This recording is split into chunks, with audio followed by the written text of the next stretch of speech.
All right, welcome back to another episode of Mike Reads. Tonight we'll be continuing in our series on Adam Smith's The Wealth of Nations. We'll be continuing with Chapter 11 of The Rent of Land. We are in Part 2 of our video series on this chapter. Right now we're in the middle of Adam Smith's Part 1 of this chapter, which is entitled Of the Produce of Land Which Always Affords Rent. Now, yesterday I did kind of a short episode because I had some prior engagements I had to attend. So today I don't, so we're going to go over by just a little bit today to help compensate for the short episode from yesterday, but we're not going to actually get the full length in, so probably be about 35 minutes or 40 minutes for this video. Also, we're going to have to backtrack just a hair into the last video, just to get us some, just to get us back into the context. So let's go ahead and dive right in then. The rent and profit of those productions, therefore, which require either a greater original expense of improvement in order to fit the land for them, or a greater annual expense of cultivation, though often much superior to those of corn and pasture, yet when they do no more than compensate such extraordinary expense, are in reality regulated by the rent and profit of those common crops. It sometimes happens, indeed, that the quantity of land which can be fitted for some particular produce is too small to supply the effectual demand. The whole produce can be disposed of to those who are willing to give somewhat more than what is sufficient to pay the whole rent, wages, and profit necessary for raising and bringing it to market, according to their natural rates, or according to the rates at which they are paid in the greater part of other cultivated land. The surplus part of the price which remains after defraying the whole expense of improvement and cultivation may commonly, in this case, and in this case only, bear no regular proportion to this like surplus in corn or pasture, but may exceed it in almost any degree, and the greater part of this excess naturally goes to the rent of the landlord. The usual and natural proportion, for example, between the rent and profit of wine and those of corn and pasture must be understood to take place only with regard to those vineyards which produce nothing but good common wine, such as can be raised almost anywhere upon any light, gravelly, or sandy soil, and which has nothing to recommend it but its strength and wholesomeness. It is with such vineyards only that common land of the country can be brought into competition, for with those of a peculiar quality it is evident that it cannot. The vine is more affected by the differences of soil than any other fruit tree. From some it derives a flavor which no culture or management can equal, it is supposed, upon any other. This flavor, real or imaginary, is sometimes peculiar to the produce of a few vineyards. Sometimes it extends through the greater part of a small district, and sometimes through a considerable part of a large province. The whole quantity of such wines that is brought to market falls short of the effectual demand, or the demand of those who would be willing to pay the whole rent, profit, and wages necessary for preparing and bringing them thither, according to the ordinary rate, or according to the rate at which they are paid in common vineyards. The whole quantity, therefore, can be disposed of to those who are willing to pay more, which necessarily raises the price above that of common wine. The difference is greater or less according as the fashionableness and scarcity of the wine render the competition of the buyers more or less eager. Whatever it be, the greater part of it goes to the rent of the landlord. For such vineyards are in general more carefully cultivated than most others. The high price of the wine seems to be, not so much the effect, as the cause of this careful cultivation.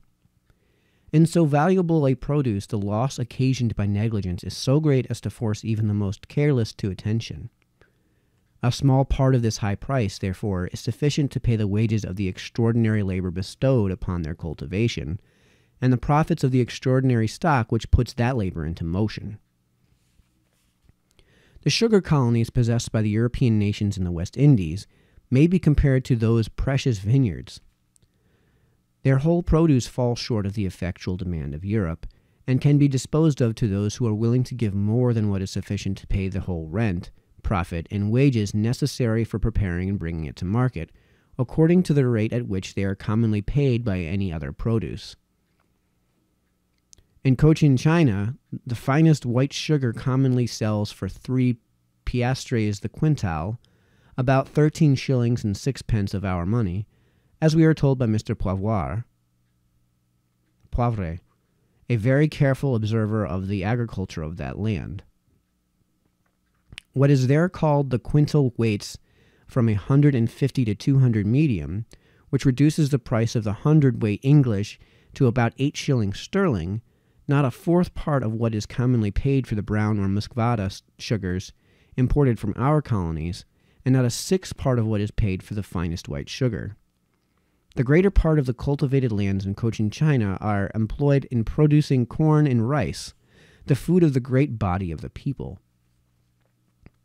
The respective prices of corn, rice, and sugar are there probably in the natural proportion, or in that which naturally takes place in different crops of the greater part of the cultivated land, and which recompenses the landlord and farmer as nearly as can be computed, according to what is usually the original expense of improvement and the annual expense of cultivation. But in our sugar colonies, the price of sugar bears no proportion to that of the produce of a rice or cornfield either in Europe or in America. It is commonly said that a sugar planter expects that the rum and the molasses should defray the whole expense of his cultivation, and that his sugar should be all clear profit. If this be true, for I pretend not to affirm it, it is as if a corn farmer expected to defray the expense of his cultivation with the chaff and the straw, and that the grain should be all clear profit. We see frequently societies of merchants in London and other trading towns purchase waste lands in sugar colonies, which they expect to improve and cultivate with profit by means of factors and agents. Notwithstanding the great distance and the uncertain returns from the defective administration of justice in those countries. Nobody will attempt to improve and cultivate in the same manner the most fertile lands in Scotland, Ireland, or the corn provinces of North America, though from the more exact administration of justice in these countries, more regular returns might be expected.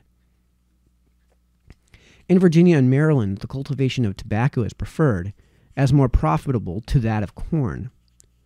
Tobacco might be cultivated with advantage through the greater part of Europe, but in almost every part of Europe it has become a principal subject of taxation, and to collect a tax from every different farm in the country where this plant might happen to be cultivated would be more difficult, it has been supposed, than to levy one upon its importation at the custom house. The cultivation of tobacco upon this account has been most absurdly prohibited through the greater part of Europe, which necessarily gives a sort of monopoly to the countries where it is allowed, and as Virginia and Maryland produce the greatest quantity of it, they share largely, though with some competitors, in the advantage of this monopoly. The cultivation of tobacco, however, seems not to be so advantageous as that of sugar. I have never even heard of any tobacco plantation that was improved and cultivated by the capital of merchants who resided in Great Britain, and our tobacco colonies send us home no such wealthy planters as we see frequently arrive from our sugar islands. Though from the preference given in those colonies to the cultivation of tobacco above that of corn, it would appear that the effectual demand of Europe for tobacco is not completely supplied. It probably is more nearly so than that for sugar, and though the present price of tobacco is probably more than sufficient to pay the whole rent, wages, and profit necessary for preparing and bringing it to market, according to the rate at which they are commonly paid in cornland, it must not be so much more as the present price of sugar. Our tobacco planters, accordingly, have shown the same fear of the superabundance of tobacco, which the proprietors of the old vineyards in France have the superabundance of wine. By act of assembly, they have restrained its cultivation to 6,000 plants, supposed to yield 1,000 weight of tobacco for every Negro between 16 and 60 years of age.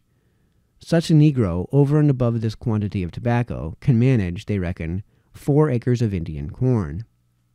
To prevent the market from being overstocked, too, they have sometimes, in plentiful years, we are told by Dr. Douglas, I suspect he has been ill informed, burnt a certain quantity of tobacco for every Negro, in the same manner as the Dutch are said to do so of spices. If such violent methods are necessary to keep up the present price of tobacco, The superior advantage of its culture over that of corn, if it still has any, will not probably be of long continuance. It is in this manner that the rent of the cultivated land, of which the produce is human food, regulates the rent of the greater part of other cultivated land. No particular produce can long afford less, because the land would immediately be turned to another use. And if any particular produce commonly affords more, it is because the quantity of land which can be fitted for it is too small to supply the effectual demand. In Europe, corn is the principal produce of land which serves immediately for human food. Except in particular situations, therefore, the rent of corn land regulates in Europe that of all other cultivated land. Britain need envy neither the vineyards of France nor the olive plantations of Italy. Except in particular situations, the value of these is regulated by that of corn, in which the fertility of Britain is not much inferior to that of either of those two countries. If in any country the common and favorite vegetable food of the people should be drawn from a plant of which the most common land, with the same or nearly the same culture, produced a much greater quantity than the most fertile does of corn, the rent of the landlord, or the surplus quantity of food which would remain to him, after paying the labor and replacing the stock of the farmer together with its extraordinary profits, would necessarily be much greater. Whatever was the rate at which labor was commonly maintained in that country, this greater surplus could always maintain a greater quantity of it, and consequently enable the landlord to purchase or command a greater quantity of it. The real value of his rent, his real power and authority, his command of the necessaries and conveniencies of life with which the labor of other people could supply him, would necessarily be much greater. A rice field produces a much greater quantity of food than the most fertile cornfield. 2 crops in the year from 30 to 60 bushels each are said to be the ordinary produce of an acre. Though its cultivation, therefore, requires more labor, a much greater surplus remains after maintaining all that labor. In those rice countries, therefore, where rice is the common and favorite vegetable food of the people, and where the cultivators are chiefly maintained with it, a greater share of this greater surplus should belong to the landlord than in corn countries. In Carolina, where the planters, as in other British colonies, are generally both farmers and landlords, and where rent consequently is confounded with profit, the cultivation of rice is found to be more profitable than that of corn, though their fields produce only 1 crop in the year, and though, from the prevalence of the customs of Europe, rice is not there the common and favorite vegetable food of the people. A good rice field is a bog at all seasons, and at one season a bog covered with water. It is unfit either for corn, or pasture, or vineyard, or, indeed, for any other vegetable produce that is very useful to men. And the lands which are fit for those purposes are not fit for rice. Even in the rice countries, therefore, the rent of rice lands cannot regulate the rent of other cultivated land, which can never be turned into that produce. The food produced by a field of potatoes is not inferior in quantity to that produced by a field of rice, and much superior to what is produced by a field of wheat. 12,000 weight of potatoes from an acre of land is not a greater produce than 2,000 weight of wheat. The food or solid nourishment, indeed, which can be drawn from each of those 2 plants is not altogether in proportion to their weight, on account of the watery nature of potatoes. Allowing, however, half the weight of this root to go to water, a very large allowance, such an acre of potatoes will still produce 6,000 weight of solid nourishment, 3 times the quantity produced by the acre of wheat. An acre of potatoes is cultivated with less expense than an acre of wheat. The fallow, which generally precedes this sowing of wheat, more than compensating the hoeing and other extraordinary culture which is always given to potatoes. Should this root ever become in any part of Europe, like rice in some rice countries, the common and favorite vegetable food of the people, so as to occupy the same proportion of land in tillage with wheat and other sorts of grain for human food do at present, the same quantity of cultivated land would maintain a much greater number of people, and the laborers being generally fed with potatoes, a greater surplus would remain after replacing all the stock and maintaining all the labor employed in cultivation. A greater share of this surplus, too, would belong to the landlord. Population would increase, and rents would rise much beyond what they are at present. The land which is fit for potatoes is fit for almost every other useful vegetable. If they occupied the same proportion of cultivated land which corn does at present, they would regulate, in the same manner, the rent of the greater part of other cultivated land. In some parts of Lancashire, it is pretended, I have been told, that bread of oatmeal is a heartier food for laboring people than wheaten bread, and I have frequently heard the same doctrine held in Scotland. I am, however, somewhat doubtful of the truth of it. The common people in Scotland, who are fed with oatmeal, are in general neither so strong nor so handsome as the rank of people in England, who are fed with wheaten bread. They neither work so well nor look so well, and as there is not the same difference between the people, that the food of the common people in Scotland is not so suitable to the human constitution as that of their neighbors of the same rank in England. But it seems to be otherwise with potatoes. The chairmen, porters, and coal heavers in London, and those unfortunate women who live by prostitution, the strongest men and most beautiful women perhaps in the British dominions, are said to be, the greater part of them, from the lowest rank of people in Ireland, who are generally fed with this root. No food can afford a more decisive proof of its nourishing quality, or of its being peculiarly suitable to the health of the human constitution. It is difficult to preserve potatoes through the year, and impossible to store them like corn, for 2 or 3 years altogether.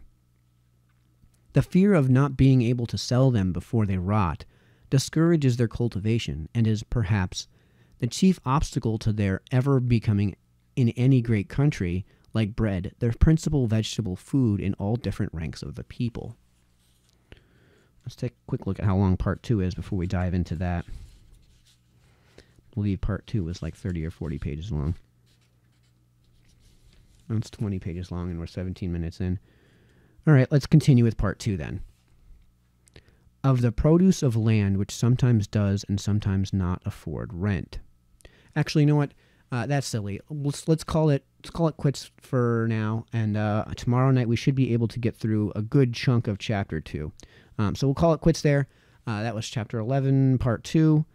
Tomorrow we will be continuing with part 2 of chapter 11, of the produce of land which sometimes does and sometimes does not afford rent. So until then, this has been Mike, signing off.